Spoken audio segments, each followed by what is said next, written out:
The Atari Wagah border checkpost saw the movement of passengers to and from both sides on the third consecutive day in wake of the transit freeze imposed by India in response to the Pahalgam terror attack.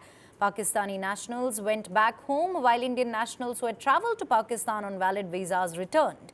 Pakistani nationals in India with valid documents have been instructed to exit the country via this border by 1st of May 2025, after which the post will remain shut. Furthermore, the SAARC visa exemption scheme, visas issued to Pakistani nationals now stand invalid. Pakistani nationals already in India under the scheme were given 48 hours to leave. The deadline ends today. Crowds are gathering at the Atari border heading towards Pakistan. Among them are patients who had travelled to India for medical treatment but are now returning midway. Long queues there of vehicles waiting for the border gates to open. My colleague Mohit gets us the latest. Attari Wagah border बंद होने के बाद कई ऐसे अंतर्राष्ट्रीय यात्री भी हैं जो कि फंस गए हैं। हमारे साथ इरम हैं जो कि ईरान के रहने वाली हैं। ईरान का पासपोर्ट इस वक्त वो दिखा रही हैं। रिटायर्ड टीचर हैं, ट्रैवलिंग करना उनको पसंद है और ये कैंपर वैन है उनका जिसमें वो रहती भी हैं, ट्रैवल भी करती हैं। पूरा भारत वो घूम चुकी हैं और बच्चों से मिलने की शौकीन है, हेरिटेज साइट्स देखने की शौकीन है, लगातार ट्रैवल करती रहती हैं इस वक्त। लेकिन पिछले 3 दिन से अटारी बॉर्डर पर फंसी हुई हैं। Iram, what Indian authorities are saying to you regarding crossing this border? They are telling me we have notice from central government only Pakistani nationals can go and cross the border, not other nationals. But this is the only route from India I can go to my country, Iran. That's so why you are going back to Iran now? Yes. Now because my money and also my visa is getting to finish. That's why I have to go back and I have some problem in my country and my family waiting me for solving that problem also. So why you are traveling to India? You have some cause or you are just here for tourism? I'm a tourist and I'm a globe traveler and I like India very much because I spent my many years of my life in career of master and PhD in Delhi. What you will do? You are standing here for last 3 days. Now what you will do? I'm requesting from Prime Minister Mr. Narendra Modi and also from Minister of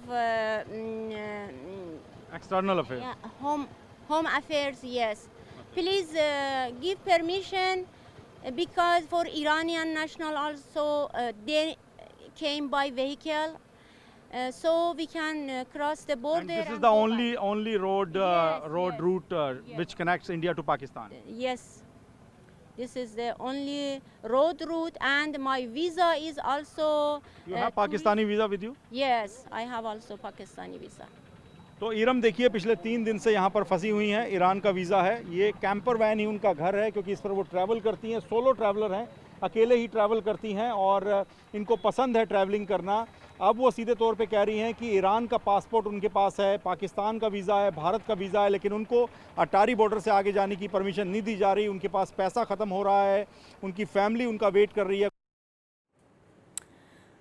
Meanwhile, the Border Security Force has issued instructions to farmers living in villages along the Atari border. The BSF has asked farmers to immediately harvest their wheat crops standing across the international fencing.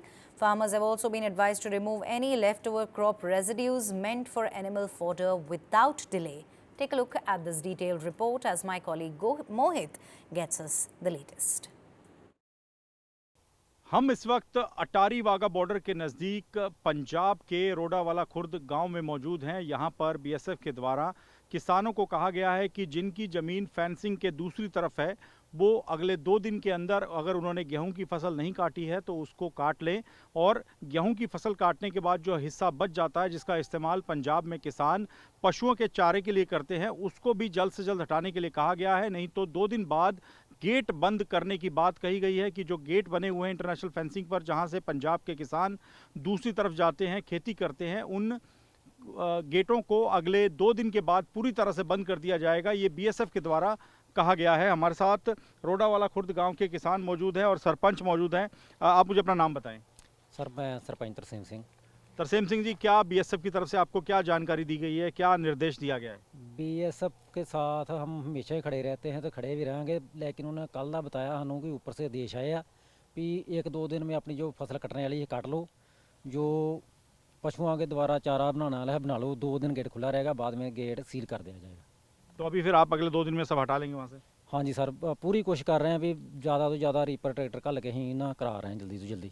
गांव के गुरुद्वारों से announcement भी की जा रही है, किसानों को बताया जा रहा है कि जल्दी से जल्दी हटा लें। हाँ, लॉसमेंट भी सुबह की 2-3 बारी कराती, राती भी कराई एक बार, हूँ फिर करा दी है। हाँ जी। तो आप कैसे देखते हैं, आप इस वक्त जो भारत पाकिस्तान के हालात हैं, तो आप बीएसएफ के साथ खड़े हैं, उन्होंने जो कहा है उसको आप मानेंगे जल्द से जल्द? बिल्कुल सही है जी, ਅਸੀਂ बीएसएफ ਦੇ ਨਾਲ ਹਾਂ, ਬਿਲਕੁਲ ਨਾਲ ਹੈ ਫੌਜ ਦੇ। ਬਾਕੀ ਜੋ ਵੀ ਪਾਕਿਸਤਾਨ ਕਰ ਰਿਹਾ ਬਹੁਤ ਗਲਤ ਕਰ ਰਿਹਾ ਜੀ, ਉਹਨਾਂ ਦਾ ਕੋਈ ਵੀ ਮਕਸਦ ਨਹੀਂ। ਉਹ ਵਿਚਾਰੇ ਘੁੰਮਣ ਗਏ ਸੀ, ਜਾਨੀ ਅਚਾਨਕ ਆਪਾਂ ਇੱਥੇ ਖਲੋਤੇ ਹਾਂ, ਆਪਣੇ ਆਣ ਤੇ ਕੋਈ ਗੋਲੀ ਚਲਾ ਦੇ, ਬਹੁਤ ਮਾੜਾ ਹੁੰਦਾ। ਜੇ ਤੇ ਕਿਸੇ ਨੂੰ ਪਤਾ ਹੋਵੇ ਤਾਂ ਫਿਰ ਤਾਂ ਕੋਈ ਨਾ ਕੋਈ ਮਸਲਾ ਹੱਲ ਕਰ ਲੈਂਦਾ, ਨਹੀਂ ਤਾਂ ਉਹ ਵੀ ਵਿਚਾਰੇ ਜਾਇਜ਼ ਬਹੁਤ ਧੱਕਾ ਹੋਇਆ ਜੀ ਉਹਨਾਂ ਨਾਲ, ਬਹੁਤ ज़्यादा। अच्छा, आपकी ज़मीन है दूसरी तरफ, फेंसिंग की दूसरी तरफ? मेरी इधर में। तो आपको क्या अभी जो गांव में क्या कहा गया है?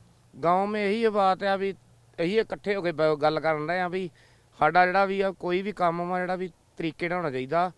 ਸਰਕਾਰ ਨੂੰ ਵੀ ਚਾਹੀਦਾ ਵਾ ਵੀ ਜੇ ਸਹੀ ਕੰਮ ਕਰੇ ਤੇ ਸਹੀ ਤਰੀਕੇ ਨਾਲ ਚੱਲੇ। ਤੇ ਚਲੋ ਪਾਕਿਸਤਾਨ ਦੇ ਅੱਤਵਾਦੀਆਂ ਨੇ ਮਾੜਾ ਕੀਤਾ ਵਾ ਤੇ ਉਹਨਾਂ ਨੂੰ ਆਪਾਂ ਮਾੜਾ ਹੀ ਕਵਾਂਗੇ। ਅਸੀਂ ਹੁਣ ਆਪਾਂ ਹੁਣ ਬਾਰਡਰ ਤੇ ਬੈਠੇ ਆ, ਹੁਣ ਅਸੀਂ ਤੇ ਜੋ ਵੀ ਹੈਗਾ ਠੀਕ ਹੀ ਹੈ। बीएसएफ के साथ हैं आप? हाँ साथ है। आपकी ज़मीन है जी दूसरी तरफ? हाँ जी, मेरी ज़मीन तार तो पार 103 नंबर गेट पर है। तो किसानों ने वो अपने बीएसएफ ने हमको बोला है कि 2 दिन में अपना काम भूसे का समेट लो, वो सिमट जाए तो बाद में हम गेट जेडे वो सील कर देंगे। चलो 2 दिन नहीं 3 दिन में हो जाएगा, समेट लेंगे। तो बाकी हम बीएसएफ के साथ हैं, पाकिस्तान को सबक सिखाना चाहिए। तो ये गेट अगर बंद होंगे तो अगली फसल लगाने में आपको दिक्कत भी आ सकती है, क्योंकि अब धान की फसल लगाने की तैयारी है। हाँ, वो तो चलो नहीं, अजय 20-25 दिन है। जे 20-25 दिन से आगे हो जाए तो फिर तो ज़रूर दिक्कत आएगी भी जाएगी। तो जे इससे पहले कोई हल हो जाए फिर ठीक है। अच्छा, जब भी कोई मुसीबत आई है बॉर्डर के इलाके में, तो हमने देखा कि देश की सेना के साथ, बीएसएफ के साथ पंजाब के किसान खड़े रहे हैं। तो इस बार जो स्थिति है उसमें आप लोगों को अब दिक्कत तो होगी, क्योंकि दूसरी तरफ फेंसिंग के दूसरी तरफ आपकी फसल है, लेकिन आपका क्या स्टैंड है? आप कैसे खड़े हैं सरकार के साथ, देश के साथ, बीएसएफ के साथ? हम बहुत अच्छी तरह से खड़े हैं, सरकार के साथ भी, बीएसएफ के साथ, आर्मी के साथ। हम कोई भी चक्कर चले, जब जंग लगे कुछ करे, हम उसकी खूब मदद करेंगे बीएसएफ की, आर्मी की। तो अभी गांव में कोई दहशत का, डर का माहौल तो नहीं? ना कोई माहौल नहीं। बहुत माहौल देखे, 71 का देखा, बाद में देखा कारगिल का देखा, कोई माहौल नहीं दहशत का। तो अब जो भी होगा देखा जाएगा। देखा जाएगा जो होगा, एक बार अच्छी तरह देख ही लेना चाहिए पाकिस्तान से। तो आप लोगों की ज़मीन है उस तरफ, आप लोग जाते हैं उधर खेती करने? हाँ जी, हमारी खेती है। तो अभी फिर 2 दिन का जो बीएसएफ ने टाइम दिया, आप क्या करेंगे उसमें? हम क्या करेंगे, कोई रीपर लबेगा हम जाएंगे, नहीं तो ना लबेगा तो नहीं जाएंगे। हाँ जी। तो आप कैसे देखते हैं, आपको क्या परेशानी होगी इससे जो बीएसएफ ने कहा है, या आप बीएसएफ के साथ खड़े हैं? अब हम भी साथ ही खड़े हैं। हाँ जी, हाँ जी। तो ये किसान हैं रोडावाला खुर्द गांव के, जो कि बिल्कुल अटारी वाघा बॉर्डर सीमा पर पंजाब का, हम कह सकते हैं कि इस इलाके का ये बिल्कुल पाकिस्तान की सीमा से सटा हुआ गांव है। और किसानों ने साफ कर दिया है कि बीएसएफ ने जो निर्देश दिया है उसका किसान पालन करेंगे। अगले 2 दिन में जिनकी फसल नहीं कटी है वो गेहूं की फसल काट लेंगे, और फसल का कटाई के बाद जो बचा हुआ हिस्सा बच जाता है, जिसका इस्तेमाल किसान पशुओं का चारा बनाने के लिए करते हैं, उसको भी जल्द से जल्द वो हटा लेंगे। और बीएसएफ के साथ मजबूती से खड़े हैं। किसानों ने कहा है कि इससे पहले भी उन्होंने कई लड़ाइयां देखी हैं पाकिस्तान के साथ, और इस बार भी अगर कोई ऐसी युद्ध की स्थिति है तो वो अपने देश की सेना बीएसएफ के साथ डटकर खड़े रहेंगे, और पूरी तरह से वो देश के साथ है। भले ही उनको अपनी खेती में कोई नुकसान भी उठाना पड़ता है तो वो पीछे नहीं हटेंगे।